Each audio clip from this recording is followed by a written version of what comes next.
Assalamualaikum, my name is Tamoor and today I am going to present the topic of my presentation is throughput costing versus direct costing. आज की जो है presentation इसमें हम देखेंगे कि थ्रूपुट कॉस्टिंग और जो डायरेक्ट कॉस्टिंग है इनमें डिफरेंस क्या है.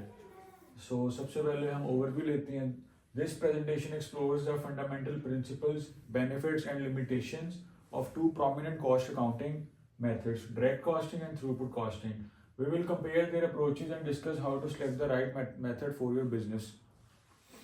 Overview of cost accounting methods. तो cost accounting के तीन तरह के methods हैं. Absorption costing, variable costing जिसको हम direct costing भी कहते हैं, और throughput costing. Absorption costing traditional method allocating all manufacturing cost. ये एक traditional method है, पुराना method है जिसमें सब जो manufacturing की सारी cost है उन सबको हम प्रोडक्ट की जो कॉस्ट है उसके अंदर हम शामिल करते हैं. उसके बाद आते हैं वेरिएबल कॉस्ट और direct costing. Only considers variable manufacturing cost and product cost. Fix cost are treated as period expenses.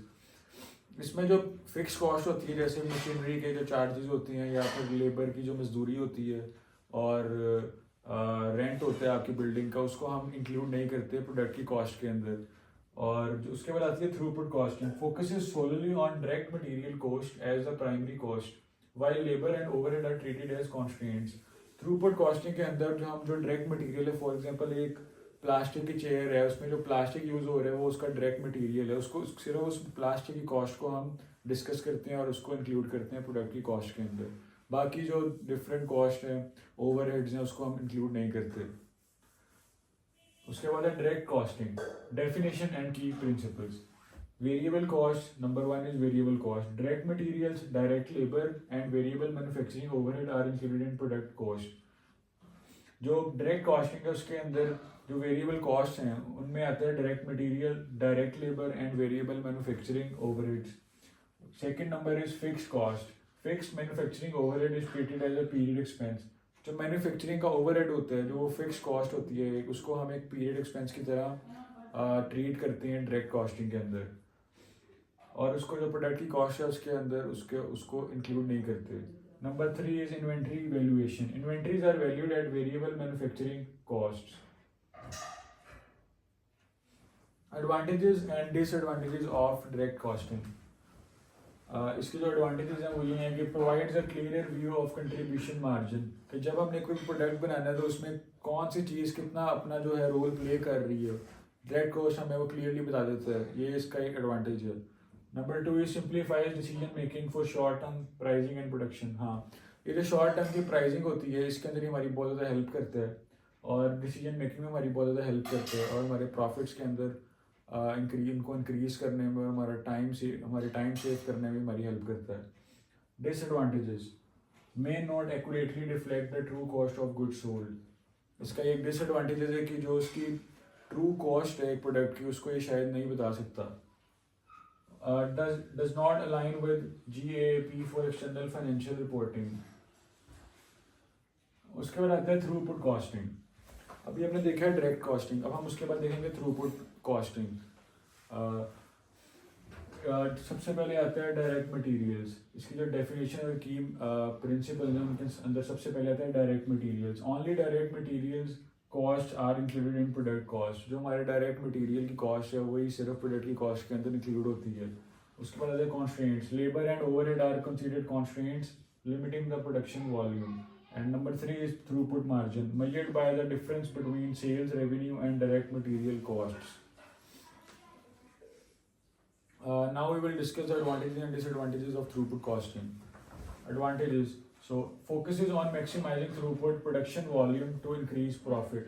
ये अपना जो प्रोडक्शन वॉल्यूम है उसको इंक्रीज करने में हमारी हेल्प करता है और उसके ऊपर ज़्यादा फोकस करता है ताकि हम अपना प्रॉफिट जो है उसको इंक्रीज कर सके. Number 2 advantage of throughput costing is identifies bottlenecks and optimises resource allocation. ये भी इसका एक एडवांटेज है. Now we will discuss about the disadvantages of throughput costing. Number 1 is may undervalue other critical costs like labor and overhead. हाँ, जब ये सिर्फ एक ही कॉस्ट के ऊपर फोकस करेगा तो जो बाकी कॉस्ट हैं, for example labour and overheads हैं, उनको ये नज़रअंदाज कर देगा और उसके ऊपर इतना फोकस नहीं करेगा जिसकी वजह से हमारे प्रॉफिट के ऊपर इफेक्ट हो सकता है. Can be challenging to implement in complex manufacturing environments. जब हमारा कॉम्प्लेक्स मैन्युफैक्चरिंग एनवायरनमेंट होता है, जब हमारे पास ज़्यादा कम टाइम के अंदर हमने ज़्यादा प्रोड्यूस करना होता है, तब ये शायद इतना ज़्यादा एप्लीकेबल ना हो throughput costing. Now we will discuss the comparison of direct and throughput costing.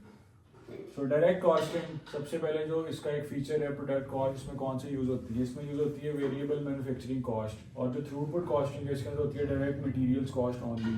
सिर्फ जो डायरेक्ट मटेरियल है उनकी कॉस्ट इसके अंदर इंक्लूड होती है. उसके बाद आता है फिक्स कॉस्ट. इसके अंदर जो फिक्स कॉस्ट होती है वो पीरियड एक्सपेंसेस होती हैं. इसके अंदर थ्रूपुट कॉस्टिंग के अंदर जो फिक्स कॉस्ट होती है वो होती है कॉन्स्ट्रेंट्स, जैसे लेबर है और जो आपका वेजेस हैं. उसके बाद आते हैं इन्वेंट्री वैल्यूएशन. इसके अंदर वेरिएबल कॉस्ट बेसिस होती हैं. और थ्रूपुट कॉस्टिंग के अंदर डायरेक्ट मटेरियल्स ओनली. उसके अंदर सिर्फ डायरेक्ट मटेरियल्स काउंट होते हैं इन्वेंट्री वैल्यूएशन के वैल्यूएशन में. उसके बाद आता है focus. Main focus of direct costing is on contribution margin, कि किसी भी प्रोडक्ट को बनाने में किस चीज़ ने कितना रोल प्ले किया है, उसका कितना मार्जिन था, उसकी कितनी कंट्रीब्यूशन थी, वो हमें डायरेक्ट कॉस्टिंग में ज़्यादा फोकस होता है उस पर.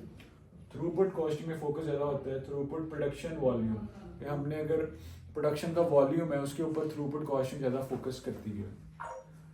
Selecting the right cost accounting approach. किसी भी बिजनेस को स्टार्ट करने में ये सबसे इम्पोर्टेंट एक बात है कि हमने सबसे जो अच्छा और राइट कॉस्ट अकाउंटिंग अप्रोच है उसको हमने चूज करना है. तो business goals, what are your primary objectives. आपके जो प्राइमरी ऑब्जेक्टिव्स हैं वो क्या हैं? प्रॉफिट मैक्सिमाइजेशन है, प्रोडक्शन एफिशिएंसी है और कॉस्ट कंट्रोल है. आपने पैसे बचाने हैं, आपने प्रोडक्शन वॉल्यूम ज़्यादा करना है, आपने क्या करना है, तो उसको देखते हुए आप कोई भी जो है कॉस्ट अप्रोच मेथड उसको अप्लाई करेंगे. Number 2 is industry and operations. How complex is your manufacturing process. आपका जो फार्म है उसके अंदर कितनी कॉम्प्लेक्स चीज़ें हो रही हैं प्रोडक्ट को मैन्युफैक्चरिंग करने में. What are your industry specific regulations. आपके रूल्स रेगुलेशंस क्या हैं. Number 3 is resource constraints. What are your biggest bottlenecks और रिसोर्स लिमिटेशंस. आप जब कोई भी प्रोडक्ट मैन्युफैक्चर करते हैं तो आपको क्या लिमिटेशंस आती हैं, आपको किन जो कौन से रिसोर्सेज हैं जो आपके पास लिमिटेड होती हैं, आपने उनको कैसे यूज़ करना है, आपने उसको कहाँ यूज़ करना है. Number 4 is cost accounting method. Cost accounting method is very important in any business. To start a business, you should choose a correct cost accounting method for the successful business. तो ये था हमारा difference between throughput costing and direct costing. अगर हम बात करेंगे कौन सी ज़्यादा बेहतर है, तो मेरे ख्याल से जो डायरेक्ट कॉस्टिंग है वो ज़्यादा बेहतर है इन सम केसेस. और कुछ केसेस में थ्रूपुट कॉस्टिंग मेथड जो थ्रूपुट कॉस्टिंग मेथड है वो भी बेटर है. अब ये आपके ऊपर है कि आपकी जो बिजनेस है वो किस स्ट्रेटेजी के ऊपर है, आप किस तरह उसको लेके चलते हैं. तो ये था आज हमारा डिफरेंस थ्रूपुट कॉस्टिंग और डायरेक्ट कॉस्टिंग में. I hope that you like this video. Don't forget to share, subscribe and like. Thank you very much.